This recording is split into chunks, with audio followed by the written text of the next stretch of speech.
Know your place. The words were soft, almost playful, but they carried farther than the clink of crystal and the hum of a $2.4 billion celebration beneath the chandeliers of the Whitmore Grand Ballroom. Cameras were already rolling for the live stream, red lights blinking along the perimeter of the stage. Investors from New York to San Francisco watching on a 12-foot LED wall as champagne flutes shimmered under warm gold light. Avery Collins stood at the center of it all, her tailored ivory suit precise against the marble backdrop, the skyline of Manhattan glowing through 30-foot windows behind her. She had built Collins Integrated Logistics from a two-truck operation outside Newark into a supply chain backbone that now moved nearly 70% of Whitmore Capital's international freight. Yet in this room, under these lights, she was still being measured by something smaller than her balance sheet. Emily Whitmore stepped closer, the faint scent of Cabernet drifting ahead of her like a warning, her diamond bracelet catching the light as she tilted her glass just enough for a thin stream of red to spill forward, blooming across Avery's jacket in slow, deliberate silence. Gasps rippled outward in soft waves, not loud, not chaotic, just the collective intake of breath from people who understood power when they saw it exercised casually. The wine spread in a dark stain over crisp fabric, sliding down in careful lines, catching at the seams, a vivid contrast against white wool that probably cost less than the diamonds at Emily's wrist, but more than the assumptions being made in that moment. No one moved. Not the board members in tailored tuxedos. Not the junior associates clutching tablets. Not the event staff frozen near the stage stairs. Somewhere to Avery's left, a violinist missed half a note before recovering, the melody resuming as if nothing had happened. Avery did not reach for a napkin. She did not flinch. She did not glance down.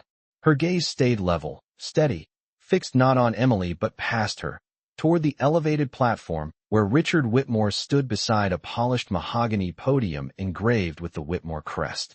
8 years earlier, that same crest had been printed at the top of a rejection letter telling Avery her projections were too ambitious. 8 years later, Whitmore Capital's expansion into global infrastructure depended on the proprietary routing software her company owned outright. The ballroom air felt thinner, tighter, as if oxygen itself were waiting to see what she would do. Emily smiled, a small upward curve that never touched her eyes, as though she had corrected an imbalance rather than created one. The stain on Avery's jacket deepened to burgundy, catching under the spotlights like spilled ink on a contract not yet signed. Somewhere in the back, a glass touched marble and rang out with a faint, accidental chime.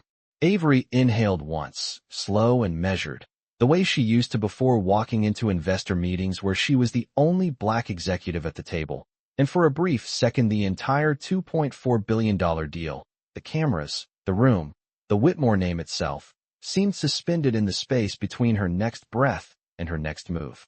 The stain cooled against Avery Collins's skin as the ballroom resumed its careful breathing, and in that fragile pause, she felt the familiar weight of being underestimated settle around her shoulders like a coat she had worn before. She had grown up in a narrow brick duplex in Newark where freight trains rattled the windows every night at 2 a.m, where her mother kept a ledger on the kitchen counter and taught her that numbers did not care about anyone's opinion.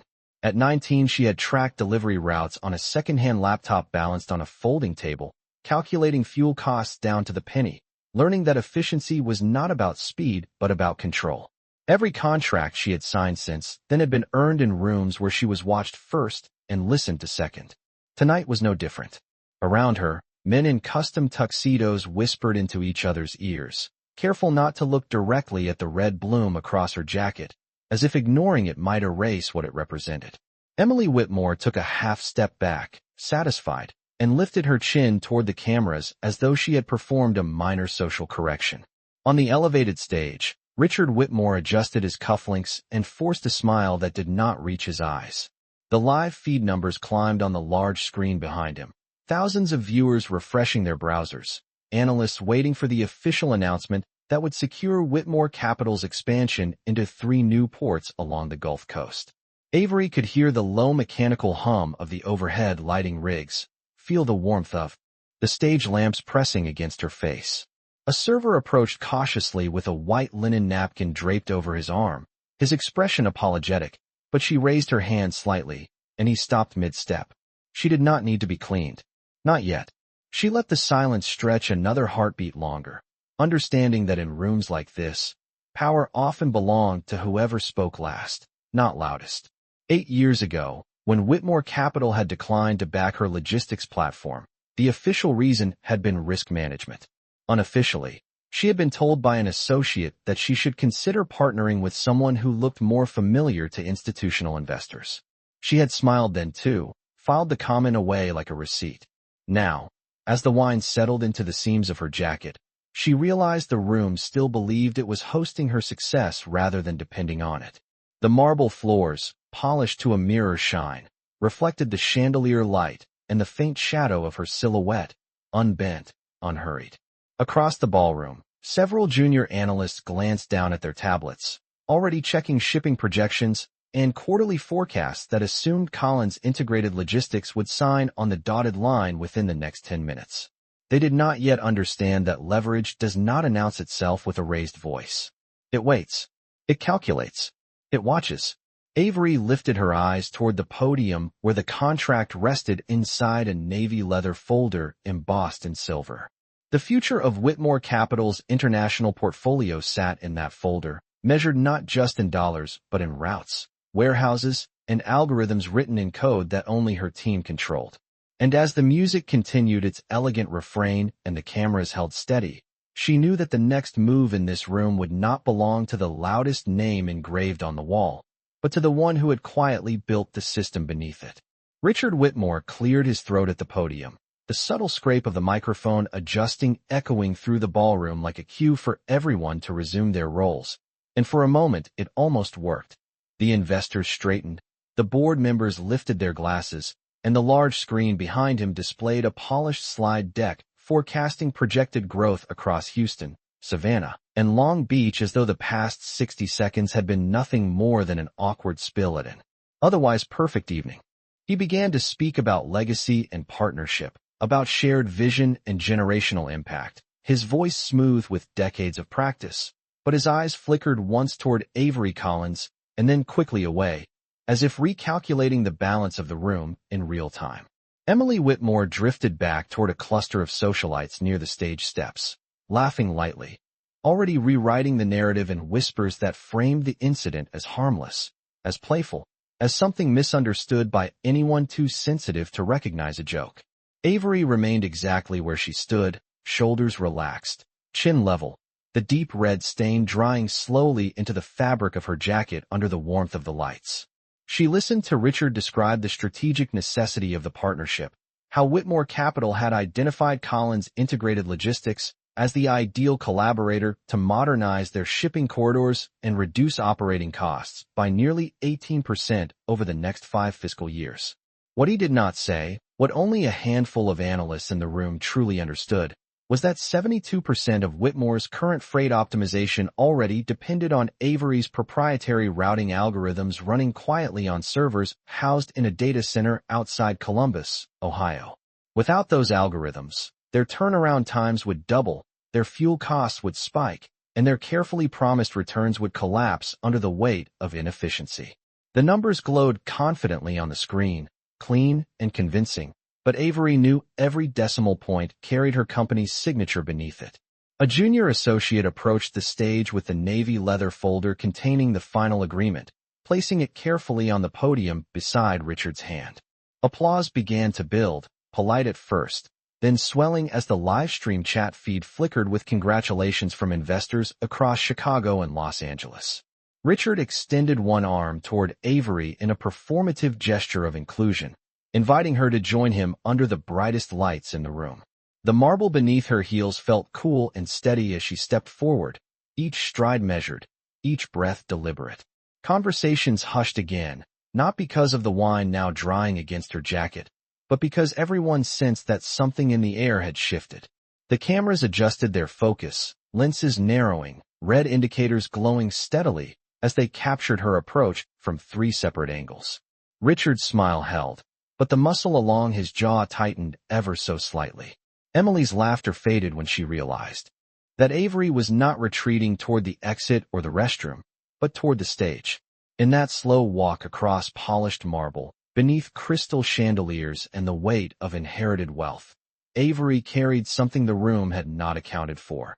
And as she reached the foot of the steps and looked up at the contract waiting to be signed, the silence returned, thicker than before, charged with the quiet understanding that the person most underestimated in the room was also the one holding its future in her hands.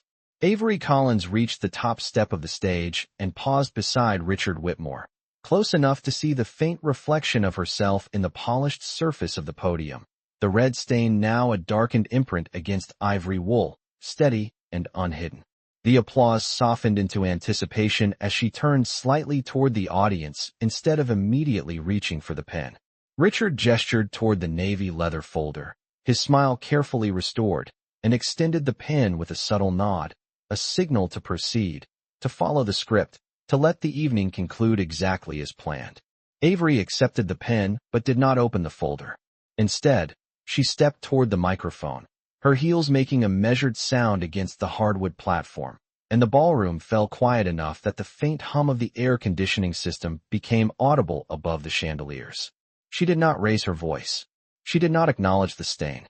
She simply looked out over the rows of investors, executives, and cameras and said that before signing, she believed it was important to clarify a few structural details for the sake of transparency. A ripple of unease moved through the front rows as several board members shifted in their seats. On the large screen behind them, the slides still displayed projected growth percentages and shipping corridor maps, bright lines tracing routes across the Gulf of Mexico and up the eastern seaboard. Avery asked if the technical team could advance to the final appendix slide in the presentation packet that had been distributed earlier that afternoon. A technician hesitated for half a second, then complied, and the screen changed to a dense table of operational dependencies and performance metrics. The font was smaller, the numbers less glamorous, but the meaning was unmistakable to anyone fluent in logistics. Avery explained calmly that Collins Integrated Logistics currently powered 72% of Whitmore Capital's freight optimization through a proprietary routing architecture licensed on a conditional basis. She stated that the new agreement under review would convert that conditional license into a 10-year exclusive infrastructure commitment, securing Whitmore's expansion into 3 additional ports and protecting their forecasted returns. Her tone remained even, almost instructional, as if she were walking a classroom through a case study. Richard's hand tightened around the edge of the podium, though his expression stayed composed. Avery continued, noting that without the conversion clause outlined in Section 14, Whitmore Capital's operating costs would increase by approximately 21% within 18 months due to fuel volatility and route inefficiencies. A low murmur passed through the room as analysts glanced down at their tablets, recalculating projections in real time. The livestream comments on the side screen began to scroll faster.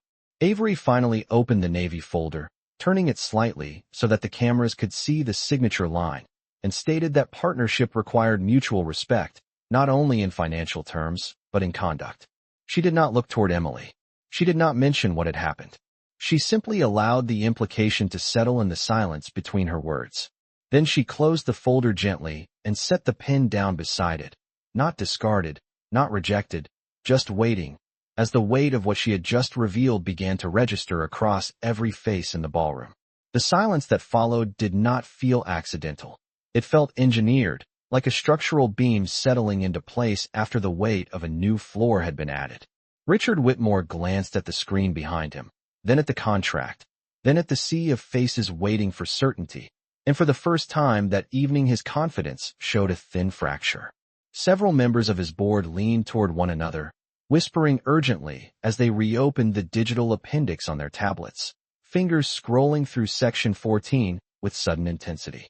The numbers were not new, but their meaning had shifted. What had seemed like a routine conversion clause now read like a lifeline. Across the ballroom, financial analysts refreshed their forecasting models, watching projected margins flicker downward the moment they simulated a scenario without Collins Integrated Logistics at the core. A faint tightening passed through the crowd, not loud enough to call panic, but sharp enough to register concern. Emily Whitmore's posture changed as well. The relaxed amusement that had framed her earlier smile faded into something less certain as she realized the conversation had moved beyond etiquette and into leverage.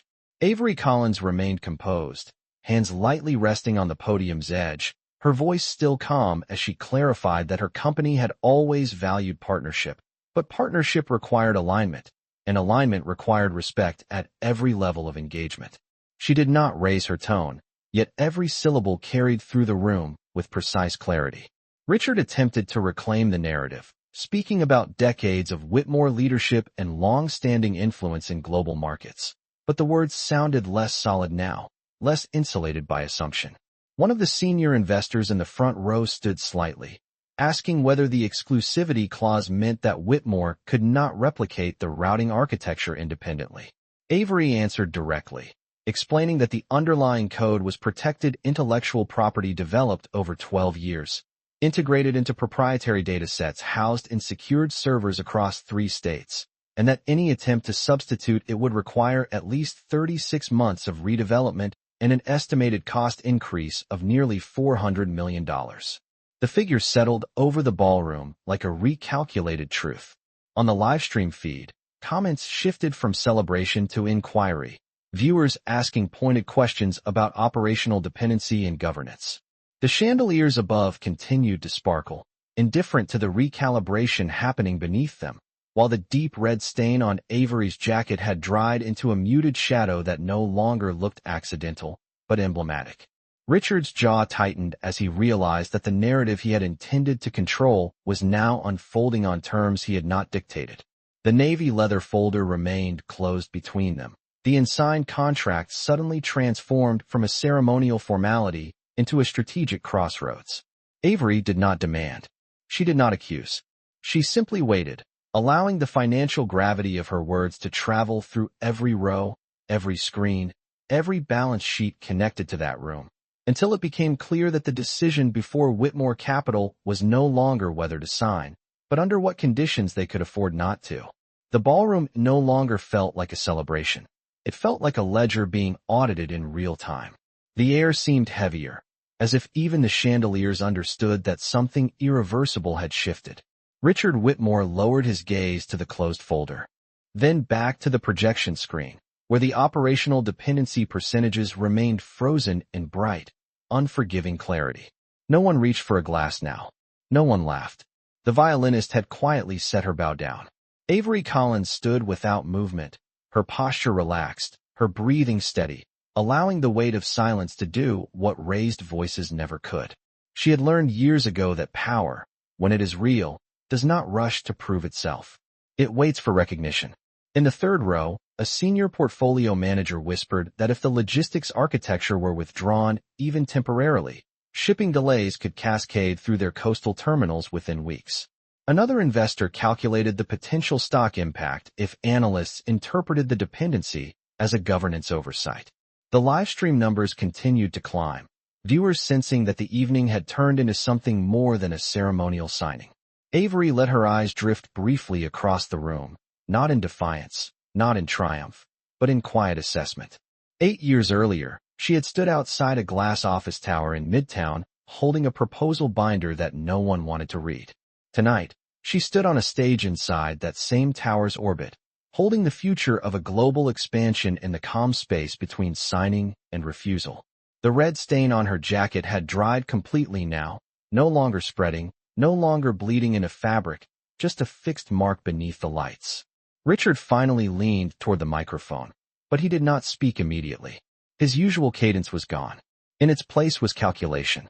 He asked for a brief recess to review the technical implications of the appendix, framing it as diligence, as prudence, but everyone in the room understood that he was buying time. The board members nodded, relieved for the pause, while assistants hurried to the edges of the ballroom to make discreet calls. Avery stepped back half a pace from the podium, granting space without surrendering presence. She clasped her hands loosely in front of her, composed, as if she had always expected this moment. The large screen behind them dimmed slightly as the slide paused, leaving the numbers suspended in soft light. In that stillness, the entire room felt balanced on a single question that no one dared to ask out loud. Who truly needed whom? Avery did not look toward Emily, who now stood unusually quiet near the stage steps, her earlier certainty replaced by the realization that spectacle does not equal leverage. Instead, Avery fixed her gaze on the skyline beyond the tall windows, the lights of Manhattan stretching for miles, steady and indifferent. She understood something the room was just beginning to grasp. Respect is not a courtesy extended by status. It is a condition of survival in any partnership built to last. And as the recess settled over the ballroom like a held breath, it became clear that the next decision would not be ceremonial, but consequential. When the recess ended, the ballroom lights seemed slightly dimmer, not because they had changed, but because the illusion of control had. Richard Whitmore returned to the podium with slower steps, the easy authority that once defined him replaced by the careful posture of a man recalculating risk. The board members followed behind him, expressions tightened, tablets still glowing with revised projections. The large screen flickered back to life, no longer displaying celebratory graphics, but the appendix slide that had altered the evening's trajectory. Avery Collins stepped forward again, not summoned, not invited, but present with the same measured composure. The red mark on her jacket had settled into a darkened silhouette, no longer fresh, no longer spreading, simply there. Richard cleared his throat and addressed the room, acknowledging that the operational dependency outlined in Section 14 required deeper examination and mutual clarity before any agreement could be finalized. His tone was diplomatic, but the subtext was unmistakable. They had underestimated the architecture beneath their own expansion. Avery listened without interruption. Then, when he finished, she leaned slightly toward the microphone and spoke with the same calm precision that had guided her company from 2 trucks to a nationwide network. She explained that Collins Integrated Logistics had, over the past 2 years, acquired a minority equity position in Whitmore Capital through a series of open market purchases executed by a registered investment vehicle, fully disclosed and compliant with federal regulations. A faint stir moved through the room as several board members exchanged startled glances. She continued, stating that the position now represented 18% of Whitmore's outstanding shares, making her company not only a strategic partner, but one of its largest single stakeholders. The numbers on the screen shifted to reflect ownership distribution, and the recalibration became visible to everyone at once. Emily Whitmore's expression changed first, the earlier confidence dissolving into something closer to disbelief as she realized that the power dynamic she had relied upon was no longer singular. Richard's hand rested flat against the podium as he absorbed the implication. The person he had treated as a dependent contractor was, in measurable terms, part owner of his empire. Avery did not raise her voice. She did not emphasize the word ownership. She simply allowed the data to exist in public view. She clarified that partnership, in this context, was not symbolic. It was structural. The room remained silent, not out of confusion, but recognition. The livestream comments accelerated, financial reporters already drafting headlines in real time. Outside the tall windows, the city lights shimmered across the Hudson, steady and indifferent.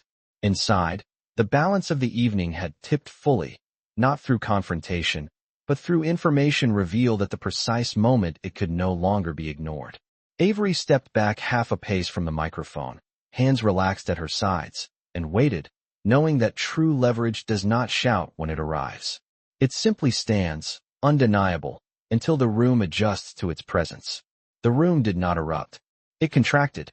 Conversations that had once floated lightly above polished marble now pressed downward into uneasy stillness. Richard Whitmore looked at the ownership chart on the screen as though seeing his own company for the first time through someone else's lens. 18% was not symbolic. It was board influence. It was voting weight. It was voice.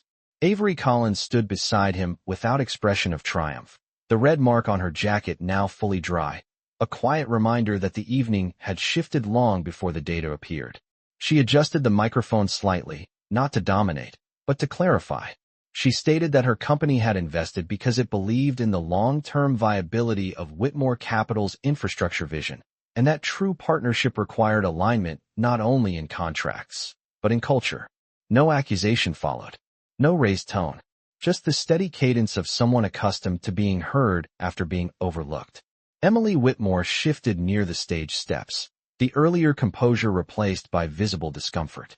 The cameras continued to record, the live stream still active, financial commentators already analyzing the implications of a minority shareholder holding both operational leverage and equity stake.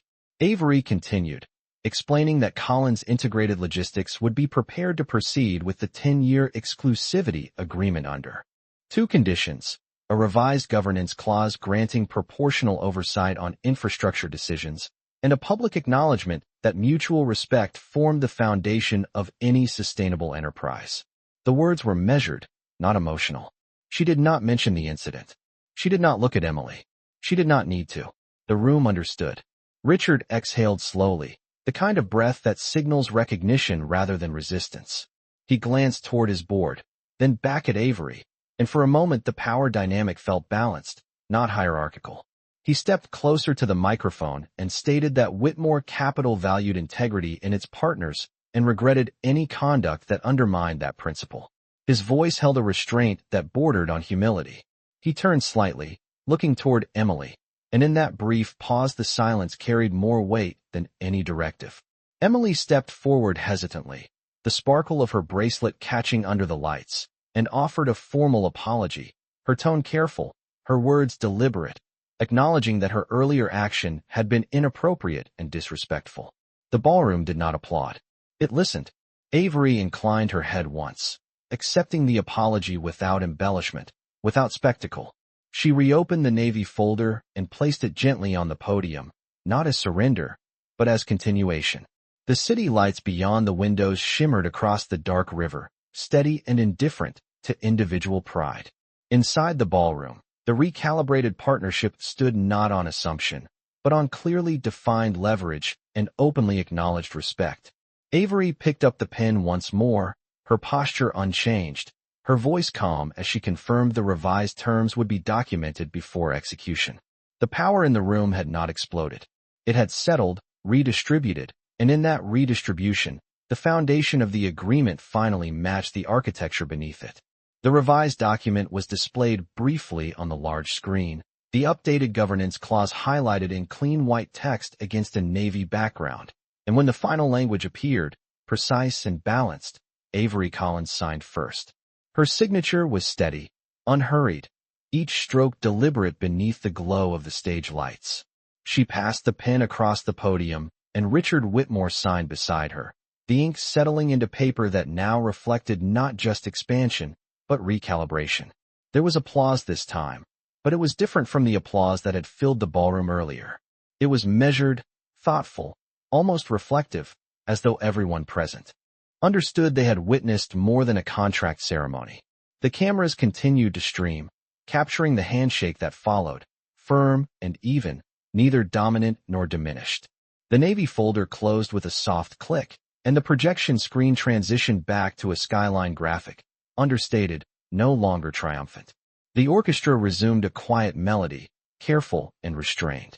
Emily Whitmore stepped back into the crowd, her expression subdued, the earlier certainty replaced by something closer to awareness. Avery did not linger on stage for praise. She offered a brief nod to the board, then descended the steps with the same composure she had carried across the marble floor earlier that evening. The red mark on her jacket remained visible, but it no longer felt like a stain.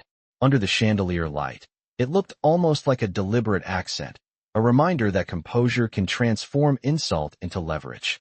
Conversations restarted around the room, this time centered on structure, oversight, and the unexpected intelligence of strategic investment. Financial reporters moved toward the exits to file their stories, already framing the partnership as a new model of corporate alignment. Avery walked toward the tall windows overlooking the Hudson River, the city stretching beyond in steady grids of white and gold.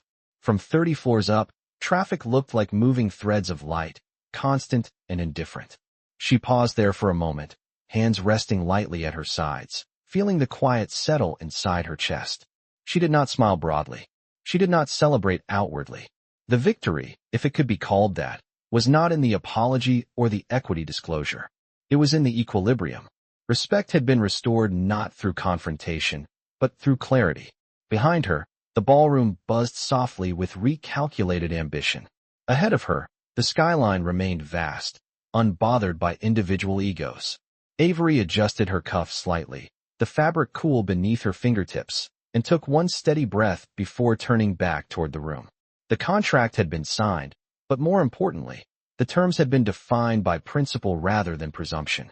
And in the quiet that followed the applause, in the hum of distant traffic and soft orchestral notes, the true balance of power stood unspoken, visible not in spectacle, but in the simple fact that dignity had held its ground.